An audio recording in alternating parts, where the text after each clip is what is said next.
yo siempre estuve enamorada de los delfines y las ballenas, tanto que cada vez que íbamos a algún lugar donde hubiera un acuario, pues siempre yo tenía que rogarle a mi papá, que no es biólogo, que me llevara a ver los delfines. Ya después, cuando yo ya tenía como 18 años y fuimos con mi primer novio a un lugar así, mi papá le dijo al novio, ay, qué bueno que ahora yo ya no la tengo que llevar, ahora le toca el turno a usted. Tuve un gran profesor que fue quien me enseñó biología molecular, y cuando me preguntó yo qué quería trabajar, yo le dije, yo quiero trabajar genética y biología molecular de mamíferos marinos, de delfines y de ballenas, pero pues eso no se debe poder hacer acá en Colombia. Y él me dijo, consiga que alguien le dé unas muestras, venga a mi laboratorio y las trabajamos. Entonces yo terminé siendo la estudiante que trabajaba ballenas jorobadas en el laboratorio donde solamente se trabajaba con parásitos microscópicos. Susana, muchísimas gracias por participar en Ciencia Café para su merced.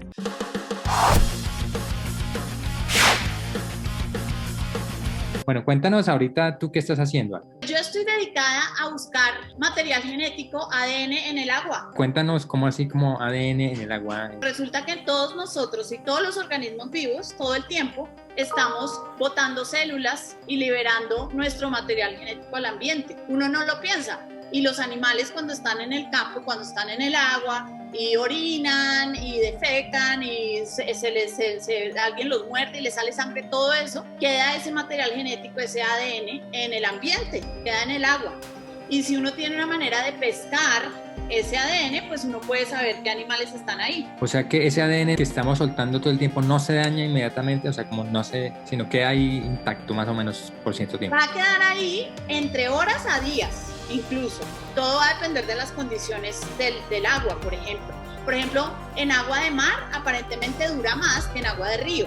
Y en agua de río donde el pH, por ejemplo, es ácido, se daña más rápido que en sitios en donde el pH es neutro. Entonces se puede mantener varios días. ¿Qué tipo de preguntas se pueden contestar con ese ADN que se encuentra en el mar, esos bichos? O sea, ¿para qué sirve colectar ADN en el agua? Pues es muy interesante porque cuando tú sales al campo y como yo, digamos, buscamos los animales grandes, ¿cierto? Muchas veces puede que no los encontremos y puede que gastemos mucho tiempo y mucha gasolina y por lo tanto mucha plata buscando esos animales. Podemos estar días en el agua, en la lancha, buscando y buscando y puede que no veamos nada. Entonces, si yo tengo una manera de tomar una muestra de agua y de sacar de ahí y mirar ese ADN, pues puedo saber si los animales están ahí o si estuvieron ahí, por lo menos tener como una fotografía de un momento, y puedo entonces saber si los animales realmente están utilizando esa área o si están en la zona donde yo creo que pueden estar. Y eso es muy interesante porque eso pues nos abarata los costos y también nos puede ayudar como a enfocarnos en ciertas zonas para hacer, digamos, estudios mucho más a profundidad. En esos casos que tú nos cuentas, tú ya sabes qué vas a buscar. Voy a buscar mamíferos acuáticos. Sí, o sea, tú te puedes enfocar en distintos grupos. Tú, por ejemplo, puedes decir, voy a buscar vertebrados, todos los vertebrados. Entonces ahí voy a buscar peces, voy a buscar mamíferos, voy a buscar anfibios, lo que me caiga, ¿cierto? O me puedo ir más específico a decir, voy a buscar esta especie. Entonces uno puede irse, digamos, al nivel de profundidad o al nivel de detalle que uno quiere. Nosotros por ahora lo que hemos hecho es buscar vertebrados. No solamente para buscar una especie que nos interese, por ejemplo, hemos hecho este trabajo para manatíes en sitios donde antes, por todo el tema de seguridad, por ejemplo, nunca se había hecho trabajo de búsqueda de manatíes. Entonces, por ejemplo, hemos ido al Atrato, al Golfo de Urabá, a muchas de las ciénagas del río Magdalena, todo esto. Y ahí hemos colectado muestras de agua para buscar los manatíes, pero adicional a los manatíes, como buscamos vertebrados, entonces nos han salido cecilias, que son unos que tú sí que sabes de eso, porque son unos anfibios que no son fáciles de encontrar. Nos han salido monos que pasan por ahí, defecan en el agua y queda el ADN. Especies que están súper en peligro de extinción, nos han salido delfines, nos han salido obviamente manatíes en muchos de estos lugares, y entonces con esos resultados ahora lo que podemos hacer es enfocar el esfuerzo de trabajo en esa zona. Colombia es un país que uno siempre dice mega diverso, y muchas personas dicen que las especies que conocemos en Colombia están subestimadas, o sea que en realidad hay más de las que conocemos. ¿Tú crees que se podrán usar esas técnicas para, por ejemplo, buscar especies que nadie conoce? O sea, como que buscar el ADN en el agua de organismos que ni siquiera conocemos. ¿Eso se podría lograr o al futuro, por ejemplo? A futuro yo creo que se puede lograr, pero entonces nos va a tocar, por ejemplo, tener muchas más bancos de datos genéticos de Colombia, de especies de Colombia, para poder hacer las comparaciones. Pero, por ejemplo, sí nos han llegado resultados en que, por ejemplo, en el tema de peces, nos sale, no puede identificar una especie como tal que ya esté en una base de datos. Entonces, digamos que nos da un buen indicio de que tal vez es algo que no conocemos del todo y que tal vez es una especie nueva. Pero sí necesitamos completar las bases de datos genéticas mucho más para poder trabajar, digamos, para poder tener mucha más certeza si estamos descubriendo especies nuevas o no. Buenísimo, es como ustedes son como detectives, como Sherlock Holmes del agua. Con una muestra de agua ustedes pueden reconstruir quién estuvo ahí. Tú me estabas hablando la otra vez de unos proyectos re chéveres que tú tienes, proyectos como por ejemplo usar ADN para identificar si zoocriaderos en realidad están usando las especies que son o no. ¿Cómo será? Pues mira, es que el ADN realmente es una herramienta muy versátil y muy interesante. Entonces, así, por ejemplo, en esto del tema del ADN ambiental, esto no solamente nos va a permitir a nosotros, a los científicos, poder trabajar en esto y entender qué especies hay eso, sino que también podemos involucrar, por ejemplo, a comunidades locales para que ellos mismos conozcan, nos ayuden en el muestreo y sepan qué es lo que hay ahí. Entonces, eso es una cosa muy bonita que podemos hacer. Y lo otro es que lo que yo te contaba el otro día, es que estas herramientas genéticas pues nos están permitiendo trabajar con la gente que quiere hacer las cosas bien en el país, que por ejemplo tiene criaderos de cocodrilos y ellos le venden a Louis Vuitton y a todas esas marcas de carteras súper elegantes las pieles de nuestros cocodrilos, pero entonces ellos las crían en cautiverio. El problema es que ellos tienen que demostrar que eso viene de cautiverio y no de las poblaciones naturales.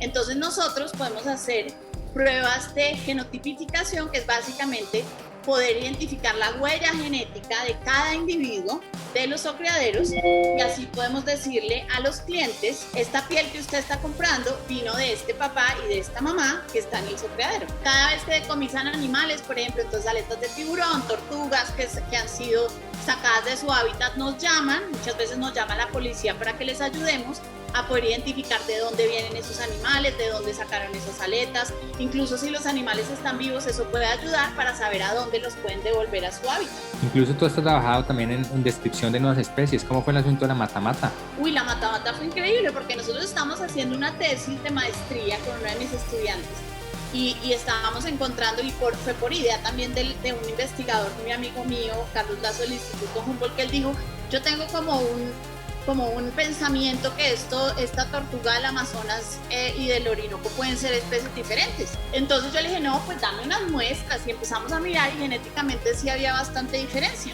Cuando estábamos en esas, imagínate que nos llaman de Corpo Amazonia, que había habido un decomiso como de, creo que eran como 600 tortugas, mata así chiquititicas, y ya obviamente ya se les habían muerto como 200, tristemente. Y entonces nos dijeron, ¿qué hacemos con estas tortugas? ¿Será que las liberamos acá en el Amazonas ya? Porque pues estas tortugas matamata, eso está por todas partes en el Amazonas y en el Orinoco. Entonces les decimos, no, aguante un momentico. Lo que vamos a hacer es tomar 30 muestras de esas tortuguitas que se murieron y vamos a ver si podemos decir si son realmente del Amazonas o si eran del Orinoco. Y resultaron siendo del Orinoco, Carlos. Entonces se hizo un esfuerzo muy bonito con la Fuerza Aérea, con las corporaciones autónomas, con ONGs, para que la Fuerza Aérea recogiera las tortugas en Leticia y se las llevaran a Puerto Carreño y las liberaran en una reserva privada para poderlas tener en una zona protegida. Entonces ese fue, digamos, un primer indicio. Entonces seguimos investigando la genética y empezamos a ver que sí había cosas de morfología también que eran un poquito distintas entre las matamata del Orinoco y el Amazonas. Encontramos que las del Amazonas, por ejemplo, tenían unas rayas negras en el cuello y las del Orinoco no lo tenían, que el caparazón de las del Orinoco era más redondito y el de las del Amazonas era más alargado. Entonces ahí, digamos, usando características de morfología y genéticas, fue que pudimos decir que la tortuga matamata del Orinoco es una especie distinta a la del Amazonas. Mira tú, todo lo que se puede hacer con ADN en un país como el nuestro es como CSI. El límite está en la creatividad de la investigadora, el investigador y todos ustedes, si están pensando en estudiar biología aquí en el país, vean todo lo que se puede hacer. Se puede hacer mucho y se puede trabajar en muchas cosas aplicadas que le pueden ayudar a mucha gente y a muchos ecosistemas. Anécdota científica. Imagínense imagínense, yo estaba en el Amazonas, estaba haciendo mi doctorado y yo trabajé en mi doctorado con delfines y entonces tomar muestras es muy difícil y yo llevaba un rifle que parece un rifle, pero no es un arma y no puede matar a nadie, para tomar biopsias, pequeños pedacitos de piel. Estábamos en Perú, en el Amazonas de Perú, y yo ya me tenía que volver para Colombia porque era la Navidad y un amigo mío y el profesor con el que íbamos, el profesor de la Javeriana, ya se quedaban unos días más, entonces mi amigo me dijo, no, déjeme el rifle y yo le tomo muestras. Le dije, listo, tome. Le entregué el rifle, le entregué los papeles. Y cuando ellos ya venían de regreso, los pararon los militares en Perú. Y entonces les dijeron, ¿qué es esto? Esto es un arma, ustedes no pueden llevar esto.